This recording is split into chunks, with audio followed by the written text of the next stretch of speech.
హిజ్కియా నువ్వు దేవుణ్ణి గనపరచకుండా గర్విష్ఠువైపోయావంటే పర్వాలేదులే అన్నాడు. పర్వాలేదులే అన్నాడు. అప్పుడు అయ్యో ఈ శాపమంతా ఇలా కంటిన్యూ అవుతుంది నీ పిల్లలకు వస్తుందంటే ఓకే అన్నాడు. ఇప్పుడు అదే జరిగింది అక్కడ. వీడు అంతకంటే అంటే ఏమైంది, అక్కడే ఎంటర్ అయిపోయాడు దుష్టుడు.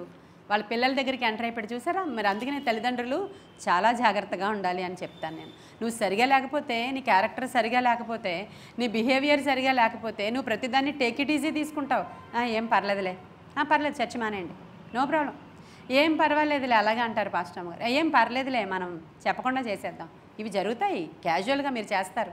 ఏం పర్వాలేదని దగ్గరే ఎంటర్ అవుతాడు వీడు. నువ్వు ఎప్పుడైతే ఏం పర్వాలేదు అంటావో దేవుడు ఇది పర్వ ఉంది అని చెప్తున్నాడు. కొన్ని విషయాలు ఇక్కడ ధర్మశాస్త్రాన్ని నువ్వు ఫాలో అవడంలో పర్వ ఉంది, నువ్వు మోషే ధర్మశాస్త్రాన్ని ఆచరించుటలో జాగ్రత్తలు ఉన్నాయి. అవన్నీ ఏం పర్వాలేదని తీసుకున్నాడు అంటే ఈయన. ఏం పర్వాలేదని నువ్వు తీసుకున్నావే, అందుకే నేను ఇన్వాల్వ్ అవుతాను అన్నాడు ఆయన.